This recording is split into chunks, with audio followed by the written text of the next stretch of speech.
Laptop computer spins onto the screen, opens, and displays ATP Education Program webinar series, closes, and then spins off the screen. Hi, my name is Kelly Key, and I am an Assistive Technology Coordinator in Barrington, Illinois. I have been in the field of special education for over 25 years as a special education teacher and administrator, as well as the Assistive Technology Coordinator. And I am excited to share with you information about core vocabulary today.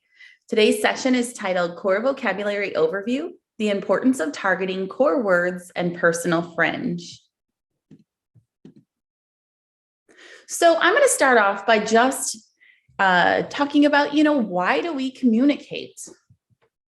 Well, these are some of the basic pragmatic intentions. We communicate to request, to state information, to answer questions, to draw attention, to describe things, to engage, to continue or complete a conversation, to protest, to initiate, to acknowledge, to comment, and to question, ask questions. But what are some of the things that get in the way for our students to successfully communicate? Regulation, cognition, attention, access, can't speak, nonverbal, sensory processing, respiration, and engagement. How many of you can think of students right now that you've worked with that these are things that they have difficulty with throughout their day, every day? And the coordination of these especially. So what words do our students need to help them successfully communicate when they have some of these difficulties? And that would be core vocabulary words. So our students must have access to core vocabulary words, and I'm going to explain a little bit more why. But first, I have to show this meme that Lauren Enders came up with. I love it. It says, "What? You're saying there's more to communication than I want cookie?" Now, although two of those are core words, there's so much more we can say when we're providing our students with this valuable vocabulary. And I'll explain a little bit more about that. So, what is core vocabulary? Core vocabulary is a small set of words that are spoken and written with the highest frequency in any language. These are about 80% of the words that we use daily. They equal to approximately 350 to 400 total words. Core vocabulary contains words from a variety of parts of speech, including verbs, pronouns, prepositions, adjectives, interjections, and some nouns. But the majority of core words are verbs. Why do we target core vocabulary? Core allows us to speak a wide variety of concepts with just a small number of words. Core allows us to say what we want to say, to who we want to say, when we want to say it. It allows for generative language. It allows for you to come up with and say whatever you want to say with these combinations of words versus being pre-programmed. These same words can be used regardless of the situation, the communication partner, the age or ability level of the communicator.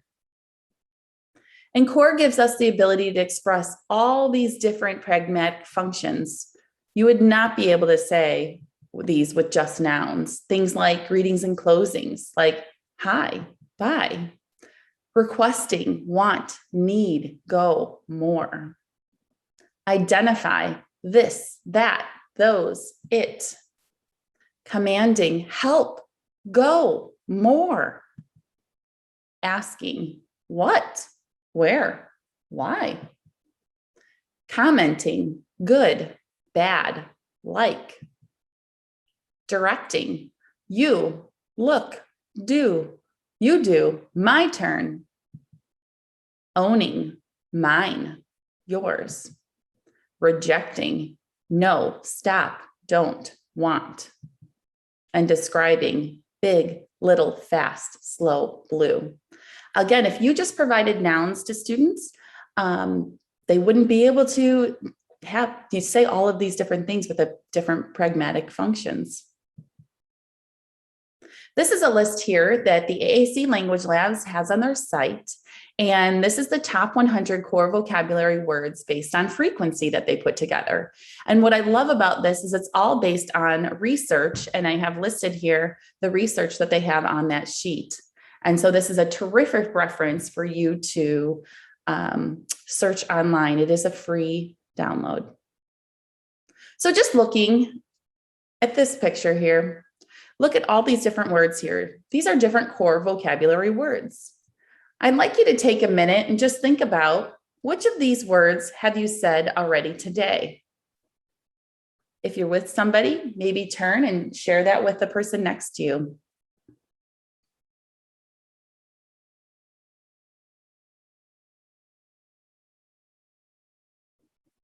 I know I've used a lot of these already today, and I've only been up for an hour.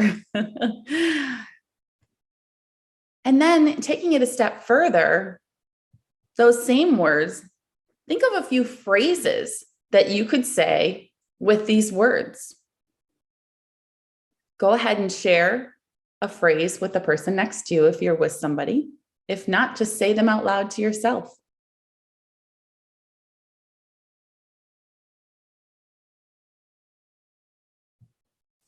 I went ahead and listed a variety of phrases in here. I won't read them all, but you can see there's so much you can say with different combinations of these words. I like it.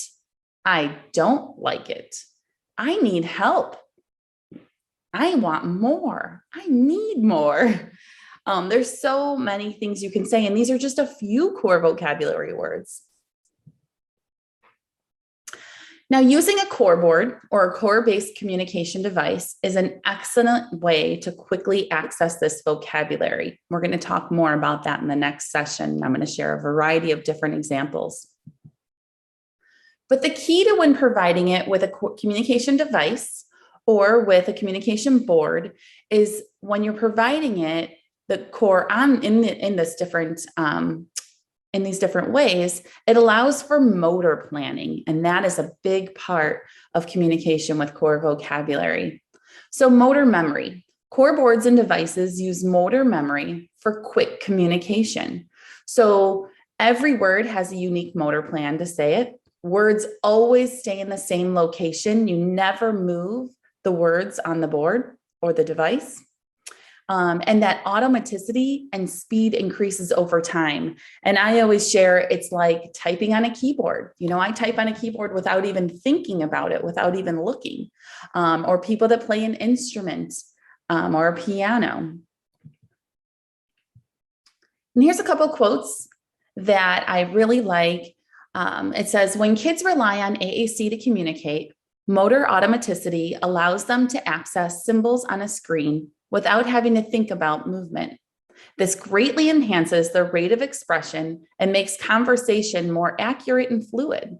Kids can focus on the meaning of what they're trying to say rather than the motor mechanics of finding and targeting a symbol on the screen, which makes so much sense. Just like when you're typing on a keyboard, you're not thinking, where's A, and looking for it. You're just typing along. The goal of motor planning is automaticity. When a motor plan becomes automatic, the cognitive demand is reduced. So they don't even have to think about where they're going to say it. This is one of my students from many, many years ago. He's in high school now, and he is an excellent communicator. But this is just a quick example of how fast a student can be when they have that motor plan down.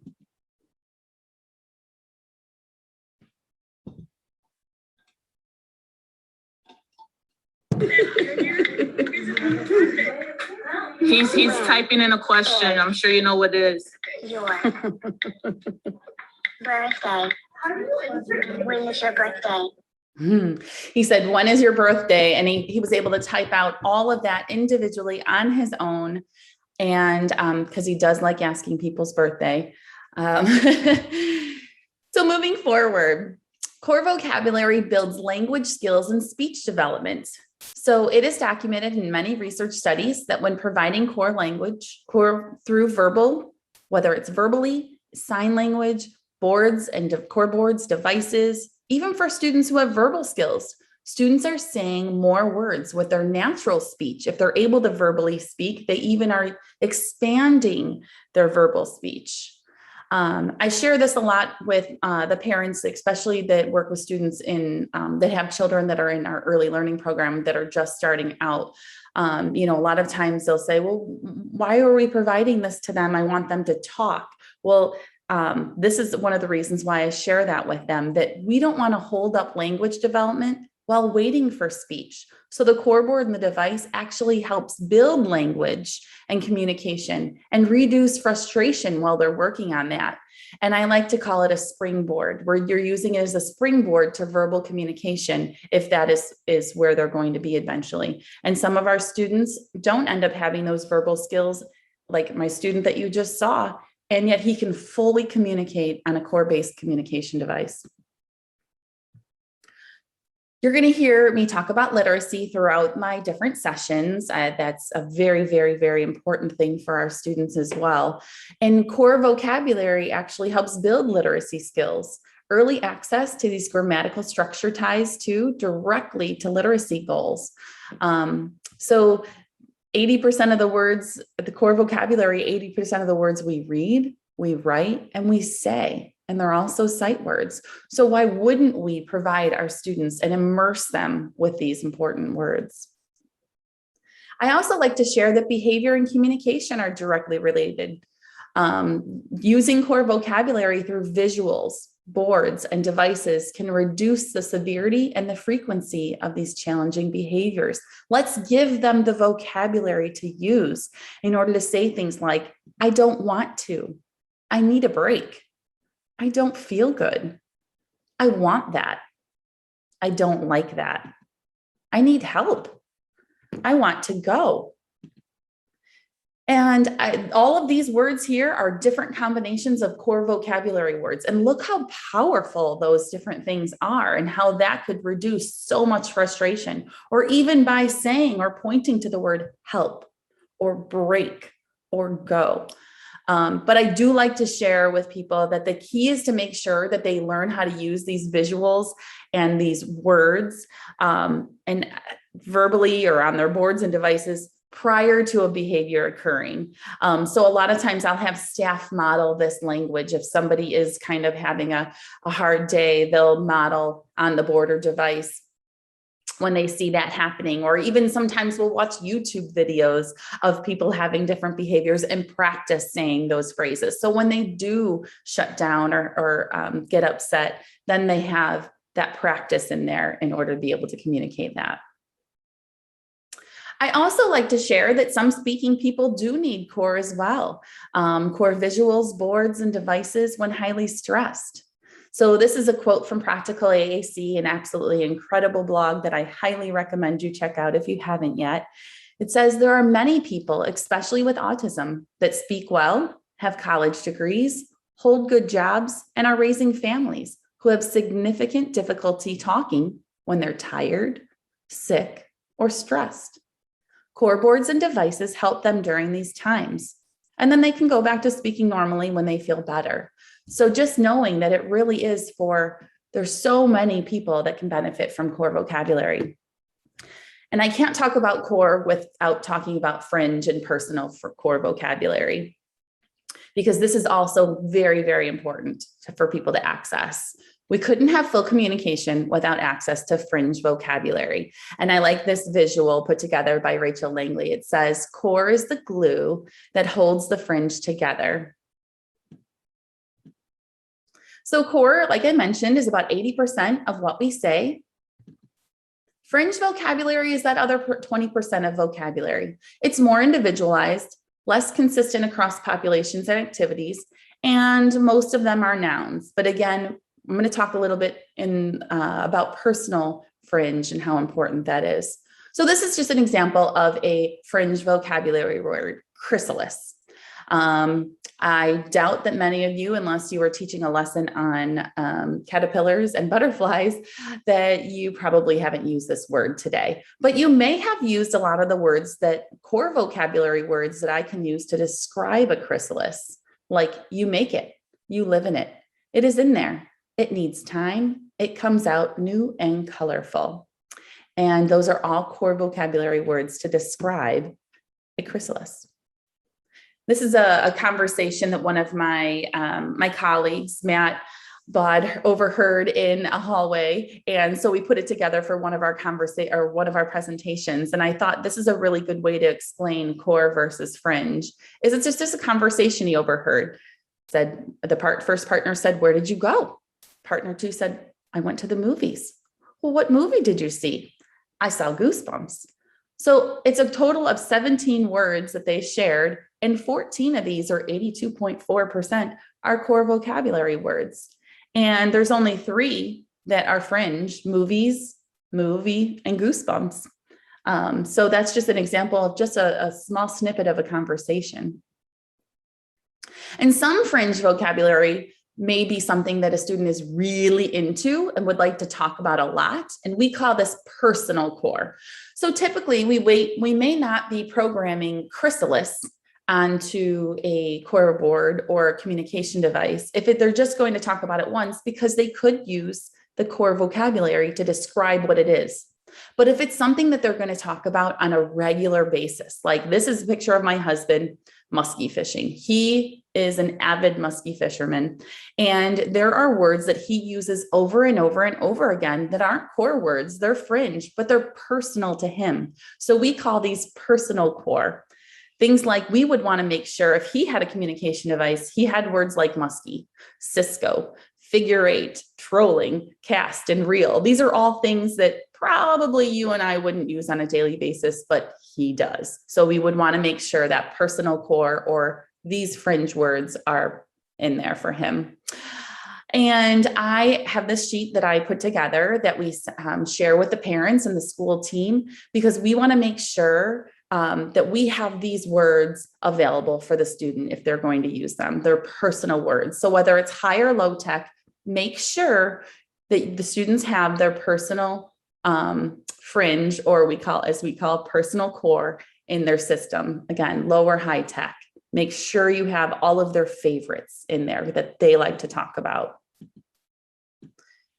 And I always say, make sure you're also including people's names and photos, stories they may want to tell over and over again. We'll program those in, jokes for social communication, and photos they want to talk about and share. So these are just a couple examples of where we have put our students' personal fringe. We do flip fringe on low tech boards. And that's a nice, quick, easy way for them to access that. And then again, I have to bring in that literacy component. We want to make sure that when you're having a robust system for students with the core vocabulary, we want to also make sure they have access to the alphabet. So Dr. Karen Erickson, I love and adore her. If you have a chance to look her up for literacy and core vocabulary information, it's fantastic. This quote says, "The only way that someone with complex communication needs will ever be able to communicate whatever they want, with whomever they want, whenever they want, is if we teach them reading and writing." And again, core vocabulary lends itself right to that.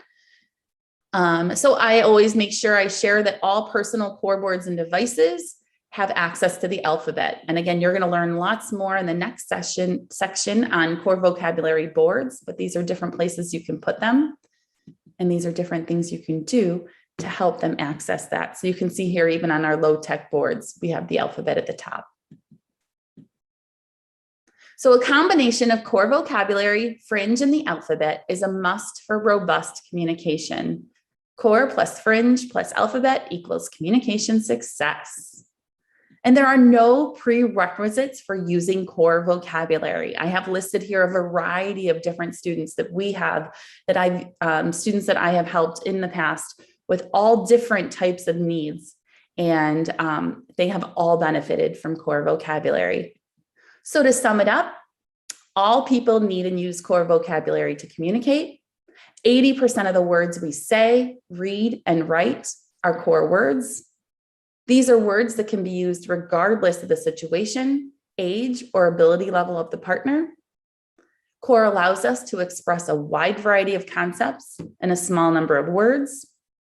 Core vocabulary aligns with classroom curriculum and Common Core standards. And core vocabulary is critical for language and literacy development. Thank you so much. Have a great day. Thank you for watching. For more information on the ATP Education Program, please visit our website at atp.nebraska.gov/education or email us at atp.education@nebraska.gov.